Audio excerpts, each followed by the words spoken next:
Hi, I'm Chuck Dorsett for Weaver Leather Supply. Let's see if we can pull off making 10 belt blanks in 15 minutes. Now, in a production shop, this is standard procedure, but for us crafters, not so much the case. Well, belts are an absolute staple to us. So here's where we're going with this. We always have friends, family, neighbors dropping by our shop that want to work on a simple leathercraft project. How about we do this?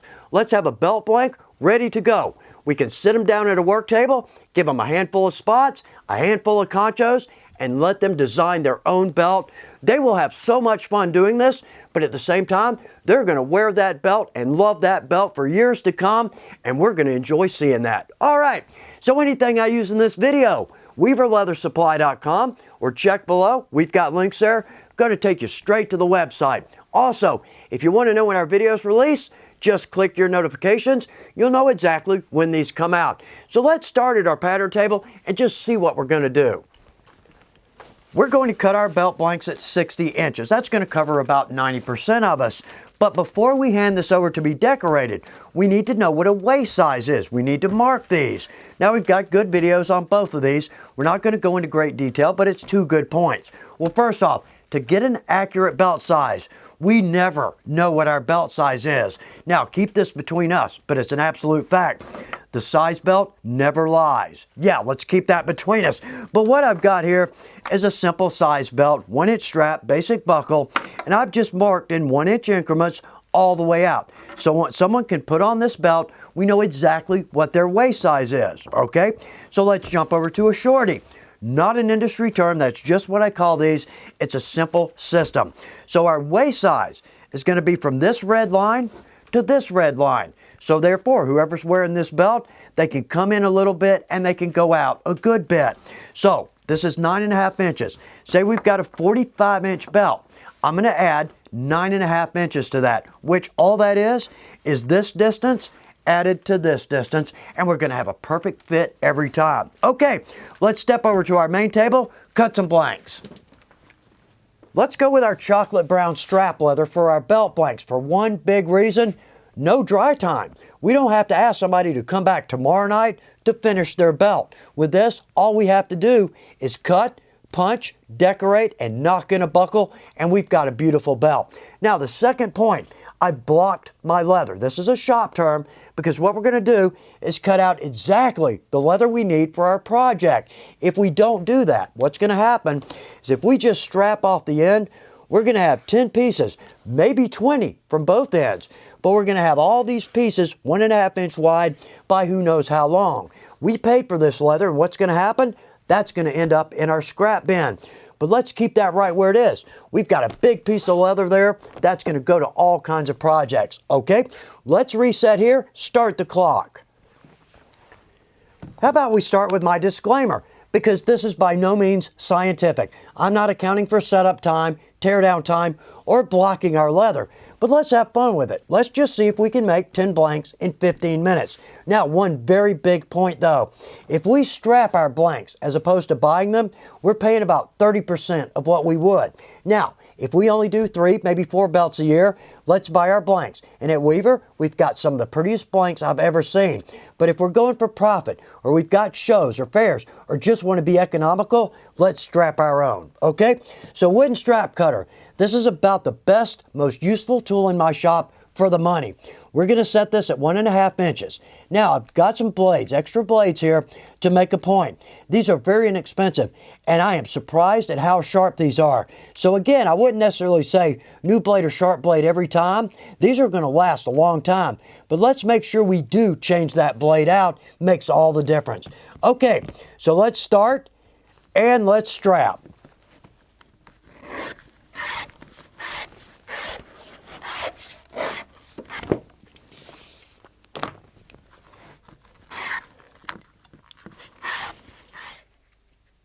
And one more.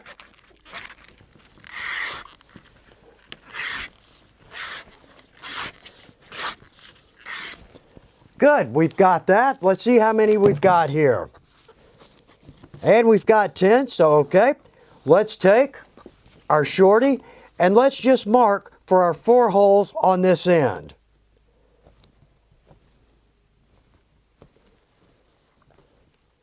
And there we go. Let's stop right there. 2 minutes, 30 seconds. Not a bad start. Okay, let's step over to our punch table, drop in our round end and our oblong. Let's start with our oblong, then we'll add our round end. Not totally necessary, but it's a nice touch. So let's get our clock ready to go and let's start. Now, I mentioned we're going with our oblong first. I'm rushing because I'm on a clock. We shouldn't. Let's take our time here and make sure we get a good, clean oblong.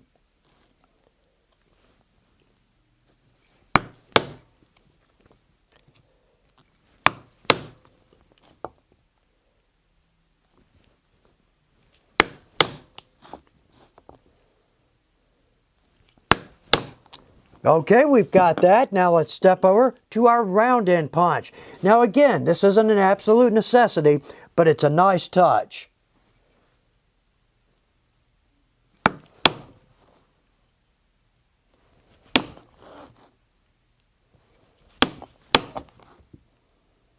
And one more. Okay, let's stop our clock. So we're at 4 minutes, 38 seconds. We're moving right along. So let's step back over to our main table. Let's punch our holes. We could certainly use a drive punch to punch our holes here. Now, I don't really feel like I'm any faster with a revolving punch, but I feel like I'm more accurate. So let's go with that. Now, we're going to use the best revolving punch on the market. Everything here is replaceable. That is very rare. That's a lifelong tool. So I'm going to go up to about my third hole. These are for rivets and not our size holes for our buckle. But also, again, I want to take my time because when we bend that around, I want those two rivets to go right through that. I don't want to have to fight to find my rivets. But at the same time, right there, I was rushing. I got that oblong off center. So let's take our time here. I'm going to start our clock and let's punch.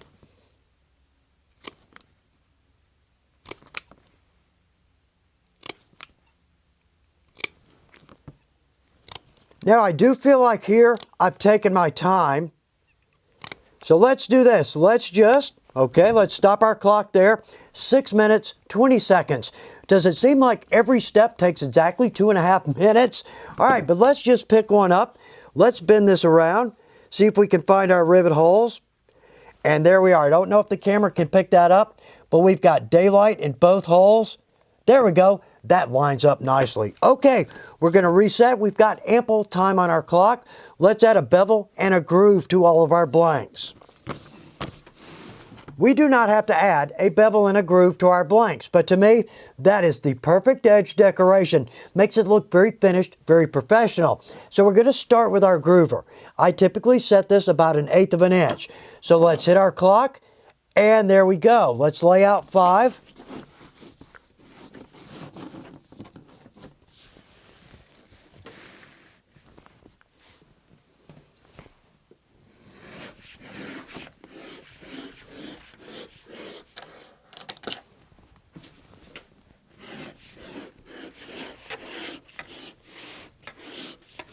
It is tough to get 60 inches of blank into this camera shot, okay? So let's go over to a number 2 Master Tools edger. There we go. And let's edge the side of all 5 belts.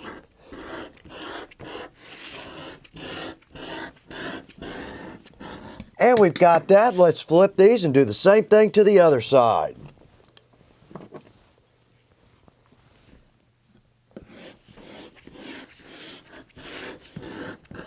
We've got that. Okay, let's flip these over and we're going to edge both sides on our back. That way we can let our friend, neighbor, or family member slick their own belt. They're going to love that.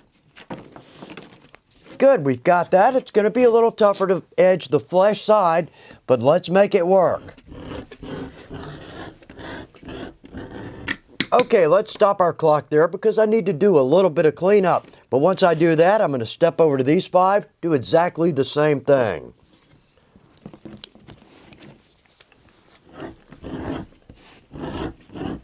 And there we are. Let's stop our clock. 17:49. I was a little bit faster, not worrying about the audio, the camera, and the clock. But let's do a little cleanup here. We came in a little bit over our time, but any production shop would love to have blanks beveled and grooved coming in under 2 minutes each. Now, technically, we strapped, we added our holes and 2 punches in about 6.5 minutes. That's less than 1 minute apiece. Now, as crafters, we don't have to keep 10 of these in stock, but it's a great idea to keep a few because this is a project we can do in one evening, no dry time. Now, something I did notice though, right there, somebody forgot to punch holes. So we're gonna have to add 5 seconds to that. But all told, that's a beautiful blank, it feels good, and that is gonna make a beautiful belt. I may be going out on a limb here, but I think it's safe to say that one of our favorite parts of leathercraft, spreading the joy. And we've got exactly what we need to do that. Now, one thing I will guarantee, if someone drops by our shop and they get the opportunity to design their own belt, they are going to wear that belt with pride for years to come, and we got to make that happen. Let's enjoy every minute of the best craft going. Good luck with your projects.